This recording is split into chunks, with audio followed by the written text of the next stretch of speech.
সংকটাপন্ন বেগম জিয়া সিসিউতে শারীরিক অবস্থার উন্নতি হলে এয়ার অ্যাম্বুলেন্সে নেওয়া হবে বিদেশ। হাসপাতালে ভিড় না করার আহ্বান মির্জা ফখরুলের। তার শারীরিক অবস্থা কিছু সংকটাপন্ন। শারীরিক অবস্থা আল্লাহর অশেষ রহমতে যদি স্টেবল হয় তখন চিন্তা করে দেখা হবে যে তাকে বিদেশে নেওয়া সম্ভব হবে কিনা। সকলের কাছে অনুরোধ জানাতে চাই যে আপনারা কেউ দয়া করে হাসপাতালে ভিড় করবেন না। রাজনৈতিক বাস্তবতা প্রত্যাশিত পর্যায়ে এলেই দেশে ফেরার আশা তারেক রহমানের। ফেসবুক পোস্ট ঘিরে আলোচনা। কোনো বাধা আপত্তি নেই সরকারের। এ বিষয়ে আমাদের কোনো বিধিনিষেধ বা আপত্তি নেই। উনি যখন ইচ্ছা বাংলাদেশে ফিরতে পারেন। দেখছিলেন প্রধান শিরোনাম। রাতের সময় সঙ্গে আছি আমি জাফর সাদিক। এবার অন্যান্য শীর্ষ সংবাদ। নির্বাচনের তফসিল ডিসেম্বরের দ্বিতীয় সপ্তাহে একই দিনে গণভোট করতে প্রস্তুতি ইসি। রাজধানীতে মক ভোটিং, 2 ব্যালটে ভোটের সময় বিবেচনায় প্রস্তুতি। নির্বাচন ঘিরে নতুন জোট গঠনের দৌড়ঝাঁপ। বিএনপি ও জামায়াতের মোর্চা দৃশ্যমান। অপেক্ষায় আরও 2টি। দ্বিধাদ্বন্দ্বে এনসিপি। তফসিলের পর সমঝোতার আশা। লুটপাটের শাস্তি চায় বিএনপি। প্রতিষ্ঠান বন্ধে সমাধান দেখছেন না নেতারা। ব্যবসা বান্ধব রাজনৈতিক ব্যবস্থার তাগিদ জামায়াতের। নতুন অর্থনৈতিক ব্যবস্থায় জোর এনসিপির। এবং নিরাপত্তা সরিয়ে নেওয়ার পরই শাহজালালের ভল্ট ভেঙে চুরি। ভিন্ন ব্যাখ্যা বিমানের। 32 দিনও প্রকাশ হয়নি খোয়া যাওয়া সম্পদের তালিকা। পুলিশের তদন্তেও অসহযোগিতা।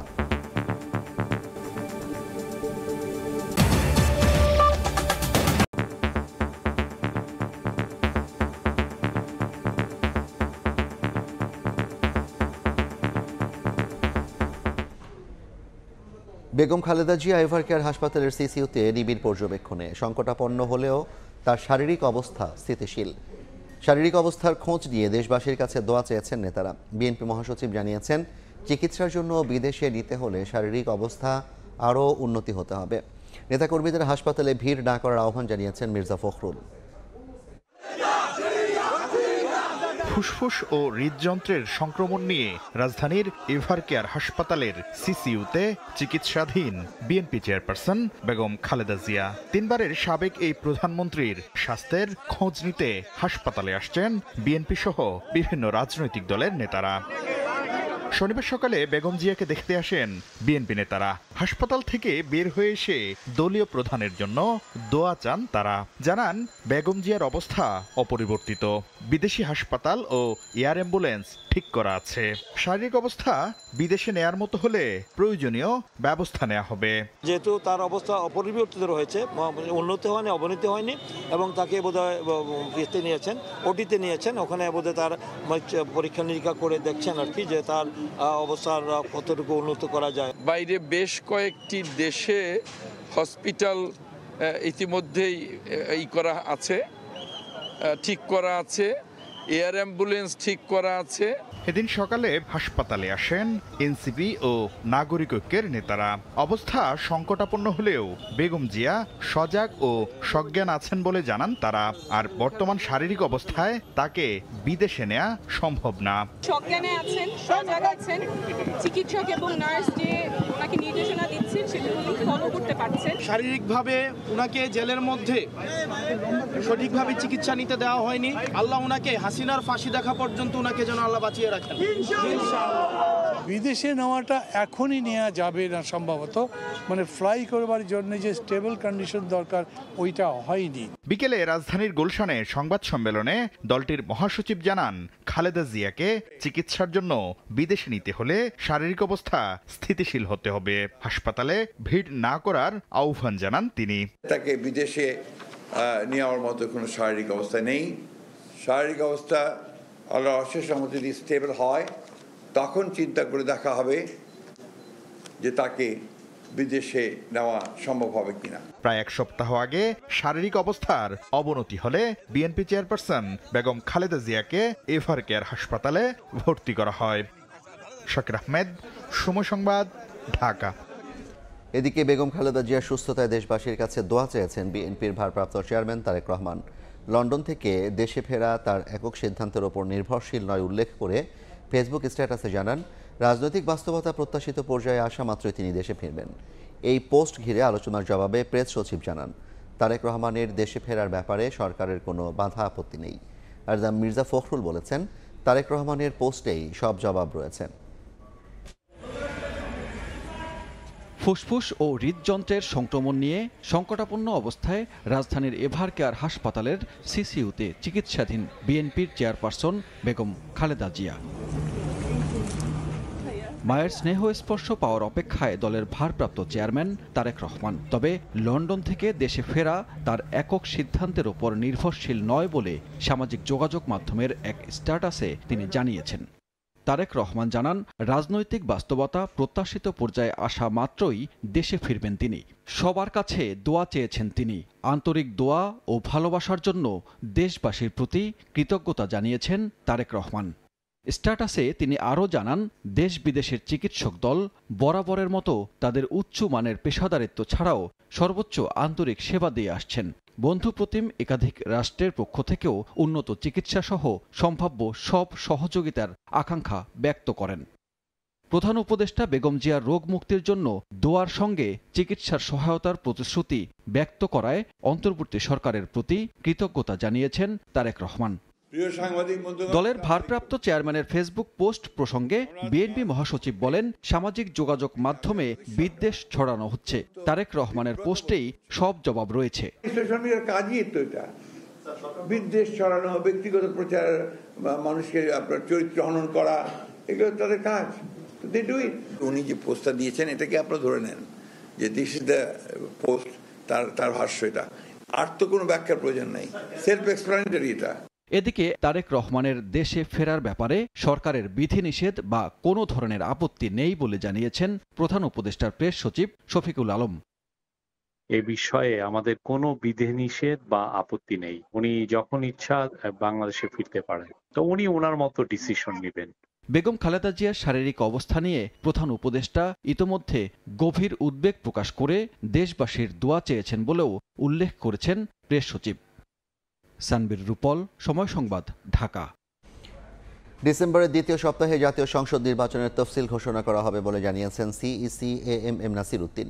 রাজধানীর শেরেবাংলা নগর সরকারি বালিকা উচ্চ বিদ্যালয়ে মক ভোট পরিদর্শনে গিয়ে তিনি জানান, একই সঙ্গে জাতীয় নির্বাচন এবং গণভোট দুই ব্যালটে ভোট দিতে কত সময় লাগছে তা দেখেই প্রস্তুতি সম্পন্ন করবে ইসি।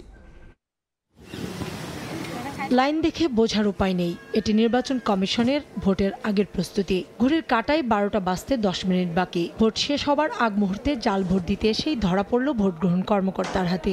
সঙ্গে সঙ্গেই আইনশৃঙ্খলা বাহিনীর হাতে তুলে দেন সহকারী প্রিজাইডিং অফিসার। শনিবার রাজধানীর আগারগাঁ শেরেবাংলা নগর উচ্চ বালিকা বিদ্যালয়ে মক ভোটিংয়ের আয়োজন করে নির্বাচন কমিশন। বেশিরভাগ ভোটারই ছিলেন ইসির কর্মকর্তা কর্মচারীরাই। তাতেই দেখা যায় বিশৃঙ্খল পরিস্থিতি। সকাল 8টায় ভোট শুরুর কথা থাকলেও 15 মিনিট পরে শুরু হয় ভোট গ্রহণ, চলে বেলা 12টা পর্যন্ত। একই সঙ্গে দুটি ব্যালটে ভোট দিয়ে ভোটাররা জানান, গণভোট নিয়ে তেমন কোনো ধারণা না থাকায় দ্বিধাদ্বন্দ্বে পড়তে হয় তাদের। দেখার পর আর এই সময় কি এখানে আছে, হ্যাঁ বা না দিবে, এটা আসলে তারা কোন জায়গা দিবে তারা নিজেও জানবে না। না, এটা পড়ার সুযোগ হয় না। দুটো কন্ডিশন পড়ে নাই, আমি দুটো কন্ডিশন পড়ে আমি বুঝি যে কি দেওয়া যায়। ভোট কেন্দ্র পরিদর্শনে এসে সিএসি জানান, মক ভোটিং এর ফলাফলের উপর ভিত্তি করে কেন্দ্রের সংখ্যা, জনবল বাড়বে কিনা এসব বিষয়ে সিদ্ধান্ত নেবে ইসি। গণভোট যদি একসাথে করতে হয় তাহলে আমাদের টাইম ম্যানেজমেন্টের একটা বিষয় আছে। এই আজকের এই অ্যাসেসমেন্টের ভিত্তিতে আমরা ঠিক করব যে আমরা যে ভোটার সেন্টার যে 42,500 প্লাস যে পোলিং সেন্টার ঠিক করেছি, whether this number of polling stations are sufficient or not. সংসদ ভোট এবং গণভোট নিয়ে কমিশনের প্রস্তুতি আছে উল্লেখ করে সিএসসি জানান, ডিসেম্বরের দ্বিতীয় সপ্তাহে তফসিল ঘোষণা করা হবে। মোটামুটিভাবে প্রিপারেশন আমাদের আছে, কোনো অসুবিধা নেই। তফসিল আমরা যেটা আশা করছি দ্বিতীয় সপ্তাহে হবে ডিসেম্বরে। ইসির মক ভোটিংয়ে 500 জন ভোটারের বিপরীতে ভোট পড়েছে 352টি। ভোট পড়েছে 70.4%। কাউসার চৌধুরী কুমু, সময় সংবাদ, ঢাকা। এ বিষয়ে আলোচনার জন্য স্টুডিওতে আছেন সহকর্মী মোরসালিন হক জুনায়েদ। সরাসরি যাচ্ছি তার কাছে। জুনায়েদ, আপনাকে স্বাগত জানাচ্ছি। আজকে যেটি দেখলাম, জাতীয় নির্বাচনের যেই প্রস্তুতি, অর্থাৎ ভোট কেন্দ্র কিভাবে পরিচালনা করা হবে সে নিয়ে অলরেডি কাজ শুরু করে দিয়েছে ইসি। কি দেখলেন সেখানে মক ভোটে?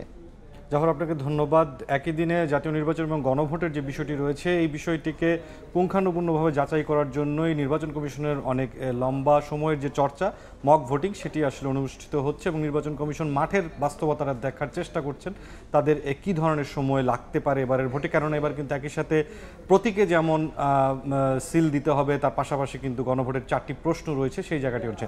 আমরা যে প্রতিবেদনটি দেখলাম জাফর, আমরা একটু মূল অংশগুলো একবার একটু দেখে নিতে চাই। যে প্রতিবেদনটিতে যে বিষয়গুলো ছিল, একই দিনে সংসদ নির্বাচন এবং গণভোটের অভিজ্ঞতায় মক ভোটিং, এই বিষয়টি নির্বাচন কমিশনের অনেক লম্বা সময়ের একটি চর্চা। তারা অভিজ্ঞতা নেন, বাস্তবতার প্রেক্ষিতে কী অবস্থা রয়েছে এবং গণভোটের ব্যালট নিয়ে মক ভোটারদের মিশ্র প্রতিক্রিয়া, এই বিষয়টির দিকে একটু দৃষ্টি দিতে চাই জাফর। যেহেতু এবার 4টি প্রশ্ন রয়েছে যেখানে হ্যাঁ অথবা না এই উত্তরটি দিতে হবে, সেই জন্য কিন্তু যারা ভোটার রয়েছেন তাদের একটি পড়ে বুঝে তারপরে দেওয়ার ব্যাপার রয়েছে এবং এখানে একটি সময় ব্যয় হওয়ার একটি বিষয় রয়েছে। একই দিনে জাতীয় নির্বাচন ও গণভোটের প্রস্তুত সিইসি 22 নভেম্বর সিইসি বলেছিলেন ব্যাপারটি চ্যালেঞ্জিং, কিন্তু তারা সেই চ্যালেঞ্জ নিয়ে এগিয়ে যাচ্ছেন এবং সবশেষে সিইসি যেটি বলছেন ডিসেম্বরের দ্বিতীয় সপ্তাহে সংসদ নির্বাচনের তফসিল, বহু কাঙ্ক্ষিত একটি ঘোষণার জন্য অপেক্ষা ছিল। অনেক দিন ধরেই বলা হচ্ছিল ডিসেম্বরের প্রথমার্ধে প্রথম সপ্তাহে এভাবে বলা হচ্ছিল, কিন্তু প্রধান নির্বাচন কমিশনার তিনি সুনির্দিষ্টভাবে ডিসেম্বরের দ্বিতীয় সপ্তাহে সংসদ নির্বাচনের তফসিলের ঘোষণা দিয়েছেন।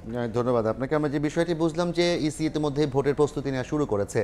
রাজনৈতিক দলগুলোর ভোটের প্রস্তুতি কেমন, তারা আসলে ভোটের সমীকরণ নিয়ে কি ভাবছেন?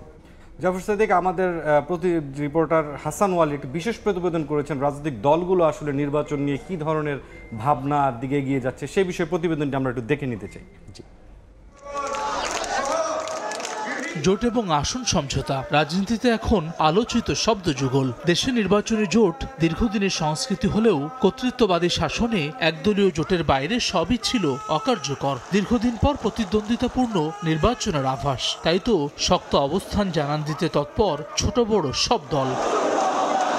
জোট বা সমঝোতায় এগিয়ে বিএনপি। শেখ হাসিনা বিরোধী যুগপৎ আন্দোলনে থাকা শরিকদের নিয়ে নির্বাচনের ঘোষণা দিয়ে রেখেছে দলটি। অন্যদিকে 5 দফা দাবি নিয়ে রাজপথে নামা 7 দলকে নিয়ে জামায়াতের মোর্চাও রূপ নিচ্ছে নির্বাচনী সমঝোতায়। প্রার্থী বাছাই থেকে শুরু করে নিয়ে এনসিপির সদস্য সচিব আখতার হোসেন বলছেন মধ্যপন্থী দল নিয়ে আলাদা জোট গঠনে অন্তত 10টি দলের সঙ্গে আলোচনা চালিয়ে যাচ্ছে তার দল। মধ্যপন্থী যে দলগুলো রয়েছে তাদেরকে সাথে নিয়ে একটা জোটের ব্যাপার নিয়ে আমরা দীর্ঘ সময় ধরে আমরা আলাপ আলোচনা করেছি। দেশের স্বার্থকে মাথায় রেখে কোনো জোটে অন্তর্ভুক্ত হওয়ার, সেটা বিএনপি জামাত যে কোনো বিষয়ের জন্য আমরা এখনো পর্যন্ত আমাদের আলোচনা আমরা চলমান রেখেছি। অন্যদিকে 54 যুক্ত ফ্রন্টের আদলে জোট গঠনের কথা জানিয়ে বাম গণতান্ত্রিক জোটের সমন্বয়ক বলছেন শুধু নির্বাচন নয়, আন্দোলন সংগ্রামকে মাথায় রেখেই আত্মপ্রকাশ করতে যাচ্ছে নতুন জোট। নয়াযুক্ত ফ্রন্ট এরকম নামের প্রস্তাব আছে। শুধুমাত্র নির্বাচনকে সামনে রেখে না, আন্দোলন সংগ্রাম এবং নির্বাচন এটাকে কেন্দ্র করে আমরা জোটবদ্ধ হওয়ার জন্য চেষ্টা করছি। আসন সমঝোতার সিদ্ধান্ত চূড়ান্ত হলেও শরিক দলগুলোর জয়ী হওয়ার সম্ভাব্যতা যাচাই করেই আসন ছাড়ের কথা বলছে জামায়াত। যে এখানে যাকে দিলে তিনি পাশ করবেন সেই দলকে আমরা সেখানে দেব, সবাই মিলে তাকে সাপোর্ট করব। যে লিয়াজো কমিটি করা হয়েছে, এই 8 দল থেকে একটা লিয়াজো কমিটি, তারা এগুলো নিয়ে আলাপ আলোচনা করছে। যুগপৎ আন্দোলনের শরিকদের ছাড় দিতে বিএনপি অপেক্ষা করছে তফসিল ঘোষণার দিনক্ষণের। যুগপথদের সাথে নিয়ে আমরা নির্বাচন করে আমরা আন্দোলন করেছি, যুগপথদের সাথে নিয়ে আমরা নির্বাচন করব, যুগপথদের সাথে নিয়েই আমরা সরকার পরিচালনা করব। ডিসেম্বরের প্রথমার্ধে তফসিল ঘোষণার লক্ষ্যে কাজ করছে নির্বাচন কমিশন। প্রস্তুতি চূড়ান্ত করতে রাজনৈতিক দলগুলোর সঙ্গে বৈঠকও করছে সংস্থাটি। হাসান ওয়ালি, সময় সংবাদ, ঢাকা। মোরসালিন, যেটি দেখলাম যে রাজনৈতিক দলগুলো তাদের প্রতিক্রিয়া কিংবা ভাষ্য জানিয়েছে, একটু যদি বিস্তারিত বলতেন তাজের এই কথার বাইরে আসলে প্রস্তুতিটা তারা কিভাবে নিচ্ছেন? জাফর, মূল বিষয়টি হচ্ছে যে দেশের যে রাজনৈতিক চর্চা এবং ইতিহাস রয়েছে সেখানে জাতীয় নির্বাচন এবং জোটের যে রাজনীতি এটি একটি লম্বা সময়ের অভ্যাস রাজনৈতিক দলগুলোর মধ্যে। ত্রয়োদশ জাতীয় সংসদ নির্বাচন ঘিরেও মূলত সেই দিকে রাজনৈতিক দলগুলো তাদের ভাবনার দিকে এগিয়ে যাচ্ছে। আমরা একটু প্রতিবেদনটির মূল অংশগুলোর দিকে যদি তাকাই একবার জাফর, আমরা দেখতে পাচ্ছি যে শরিকদের সঙ্গে চূড়ান্ত সমঝোতায় পৌঁছাতে তফসিলের অপেক্ষায় বিএনপি। 237টি প্রাথমিক মনোনয়ন দিয়েছিল বিএনপি এবং একটি কমিয়ে পরে 236 হয়েছে এবং সবশেষ 63 বা 64 যে আসনটি রয়েছে এখানে শরিক অর্থাৎ বিএনপির সাথে যারা আছেন সমমনা, তাদের দিকে আসনগুলো যাওয়ার একটি বড় সম্ভাবনা রয়েছে, সেই অপেক্ষাই করছে তফসিলের জন্য বিএনপি। মূলত জামায়াত জয়ের সম্ভাবনা যাচাই করে শরীরের আসন ছাড় দেবে বলছে। তাদের যে 7 দল রয়েছে জামায়াতের সাথে একসাথে রাজপথে তারা লড়াই করছেন 5টি দাবি নিয়ে, সেই জায়গাগুলোকে তারা চিন্তা করছেন প্রার্থীরা কারা জয়ী হতে পারেন। এনসিপির মধ্যে একটি বড় ধরনের দ্বিধাদ্বন্দ্ব রয়ে গিয়েছে, নানান ধরনের বার্তা সামাজিক যোগাযোগ মাধ্যম বিভিন্ন গণমাধ্যমেও আসছে, নানান জোটের কথা হচ্ছে, সেখানে সমঝোতার সম্ভাবনা বিএনপি জামাতের সঙ্গেও দেখা যাচ্ছে এনসিপির। এবং বামপন্থীরা কিছুটা ভিন্ন চিন্তা করছেন, শুধু নির্বাচন নয় আন্দোলন সংগ্রামকে মাথায় রেখে জোট করতে যাচ্ছেন বামপন্থীরা। তারা আসলে একটি লম্বা সময়ের যে চর্চা, বাংলাদেশের যে পেছনের ইতিহাস রাজনীতি সবকিছু মিলিয়ে তারা এগিয়ে যেতে চাচ্ছেন। ধন্যবাদ জোনায়েদ হক মোরসালিন আপনাকে। আমাদের সঙ্গে যুক্ত ছিলেন সহকর্মী মোরসালিন হক জোনায়েদ, জানাচ্ছিলেন আজকে যে রাজনৈতিক দলগুলোর ভোটের যেই সামনে তাদের যে পরিকল্পনা সেটি নিয়ে বিস্তারিত। লুটপাটকারীদের শাস্তি চায় বিএনপি, তবে অর্থনীতির স্বার্থে প্রতিষ্ঠান বন্ধে সমাধান দেখছে না দলটি। অর্থনীতিতে দুর্বৃত্ত পড়ায় রাষ্ট্র সহায়তা করছে বলে অভিযোগ জামায়াতের।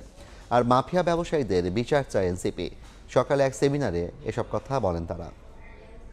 আমাদের জন্য এখন সবচেয়ে বড় চ্যালেঞ্জ হবে যে নির্বাচনটা খুবই পিসফুলি এই ট্রানজিশনটা ঘটানো। সুবিধা এবং কমফর্ট জোন আমরা দেশি বিদেশি ব্যবসায়ীদের জন্য তৈরি করতে পারিনি। দুর্বৃত্তপনা সহায়তা করছে রাষ্ট্র, বিপ্লবী পরিবর্তন নয়, যৌক্তিক পরিবর্তনের দিকে দেশটাকে যাতে সবাই মিলে নিতে পারে ইউনাইটেডলি। আমাদের এই 15 বছর যারা লুট করেছেন, চুরি করেছেন, ব্যাংক ডাকাতি করেছেন, তাদেরকে ধরেন, তাদেরকে শাস্তি দেন, তাদের যে ইন্ডাস্ট্রিগুলো আছে সেগুলো বন্ধ করে দিয়ে যে 14 লক্ষ বেকার হয়ে গেছে, কিভাবে এই মানুষগুলোর কর্মসংস্থানের সৃষ্টি করতে পারি সেটা আমাদের দেখা দরকার। প্রতিবেদনটি আমরা আবার পরে দেখব। এই মুহূর্তে এভারকেয়ার হাসপাতালের সামনে বেগম খালেদা জিয়ার স্বাস্থ্য পরিস্থিতি নিয়ে ব্রিফ করছেন তার ব্যক্তিগত চিকিৎসক অধ্যাপক ডাক্তার AZM জাহিদ হোসেন। সরাসরি যাচ্ছি সেখানে। প্রধানমন্ত্রী বাংলাদেশ জাতীয়তাবাদী দলের চেয়ারপারসন দেশনেত্রী বেগম খালেদা জিয়া উনার শারীরিক পরীক্ষা নিরীক্ষা এবং উনি একটু অসুস্থ বোধ করায় ওনাকে প্রতিবারের ন্যায় এভারকেয়ার হসপিটালে নিয়ে আসা হয় এবং ওনার মেডিকেল বোর্ডের তত্ত্বাবধানে কিছু পরীক্ষা করার পর ওনাকে ওই দিন রাত্রে এখানে ভর্তি করা হয়। পরবর্তীতে ওনার মেডিকেল বোর্ড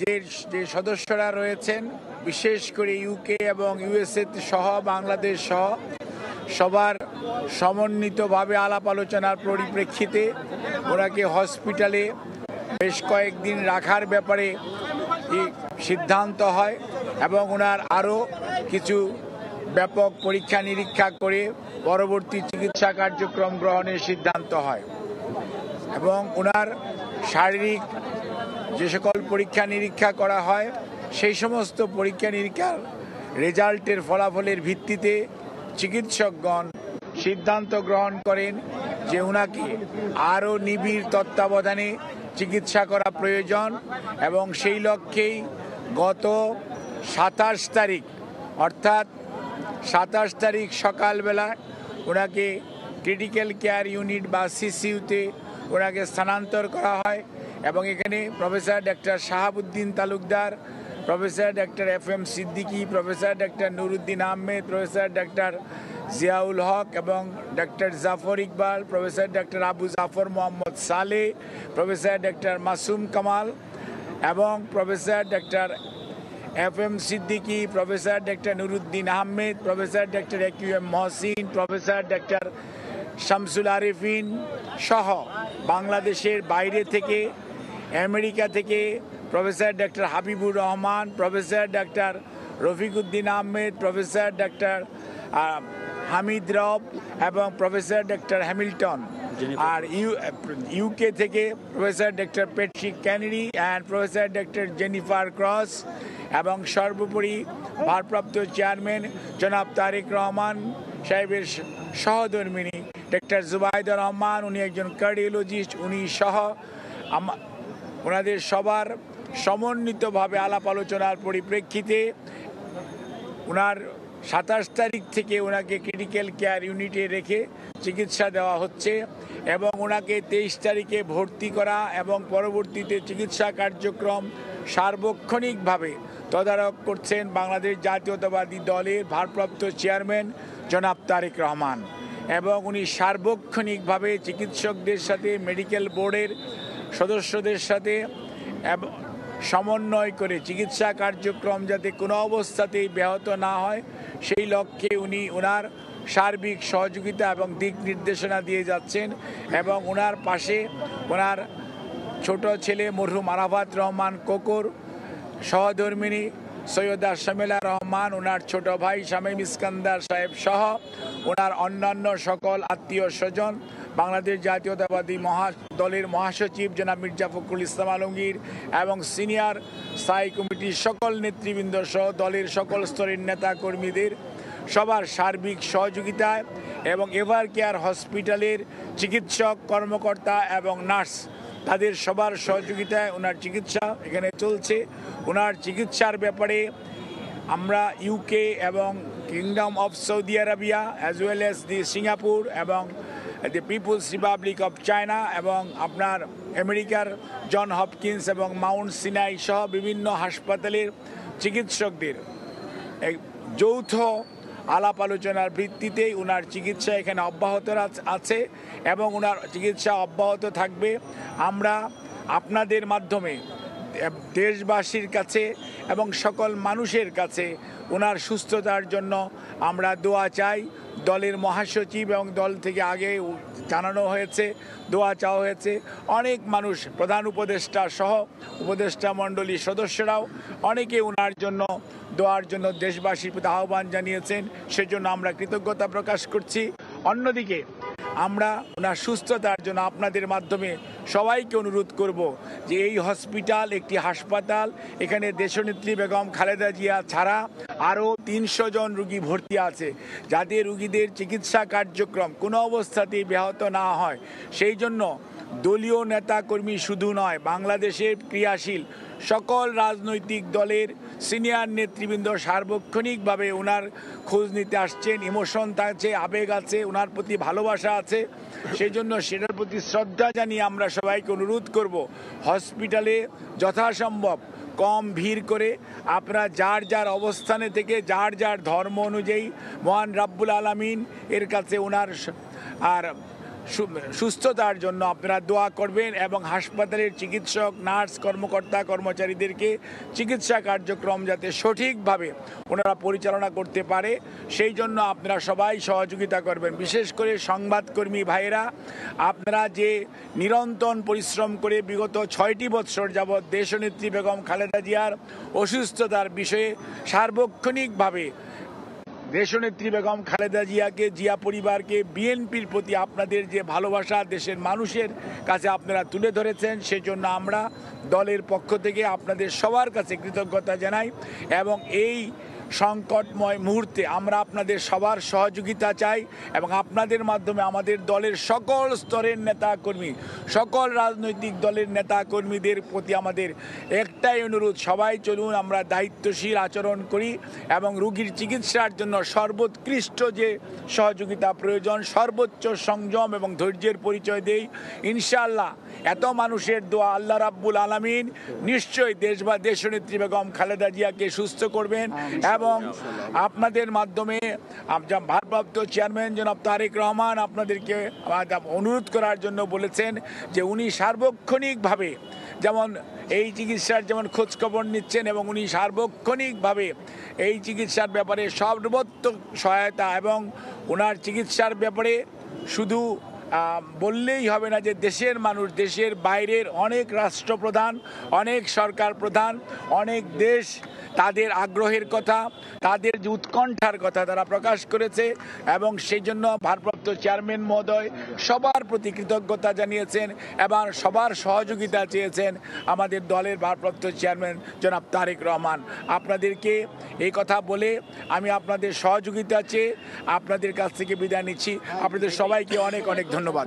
দুইটা প্রশ্ন ছিল। প্রথম প্রশ্ন হচ্ছে সর্বশেষ অবস্থাটা কি, আর হচ্ছে বিদেশ নেওয়ার বিষয়টা নিয়ে আসলে কি সিদ্ধান্ত আপনারা রয়েছে? কেমন আছে সর্বশেষ অবস্থা বিদেশের ব্যাপারে? বিদেশে অ্যাম্বুলেন্স আছে, সংকটাপূর্ণ ব্যবস্থাটা কি, দুইটাই বিষয়, মানে কোথায় সংকটটা দেখছেন? আপনাকে আমি একটা জিনিস আপনাদের সবার মাধ্যমে দেশবাসীকে সবাইকে আশ্বস্ত করতে চাই, চিকিৎসা করার দায়িত্ব হসপিটালের চিকিৎসা কর্মীর, স্বাস্থ্যকর্মী যারা আছে। ভালো করার মালিক আল্লাহ রাব্বুল আলামিন। এবং মনে রাখতে হবে চিকিৎসার ব্যাপারে উনার জন্য সারা পৃথিবীর নয়, সারা পৃথিবীতে সবচেয়ে ভালো যে চিকিৎসা ব্যবস্থা করা প্রয়োজন সেটি উনার জন্য এখানে করার আয়োজন করা হয়েছে।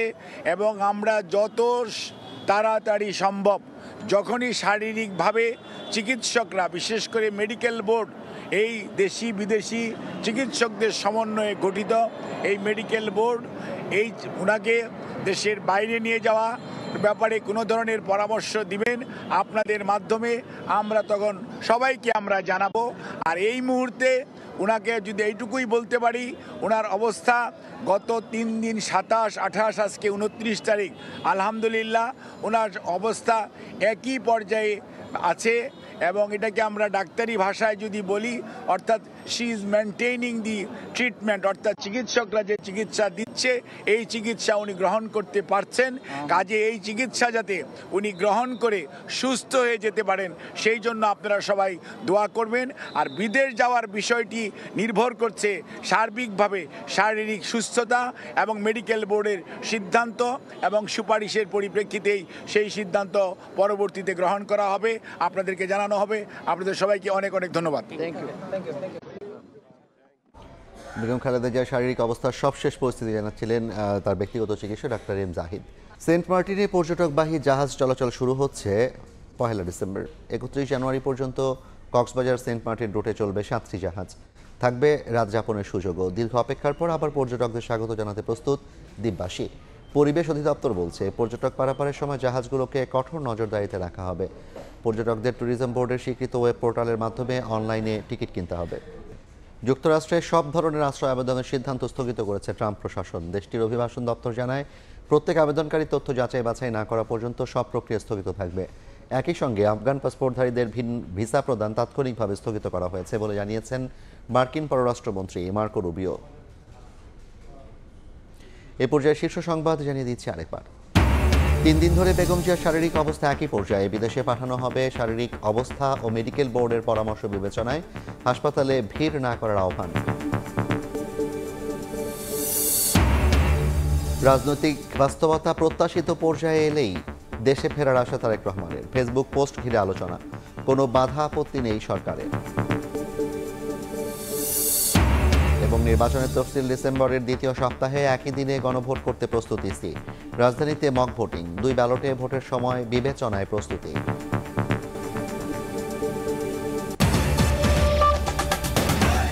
এই ছিল রাতের সময়। এরপর দেখবেন সম্পাদকীয়। সঙ্গে থাকুন সময়।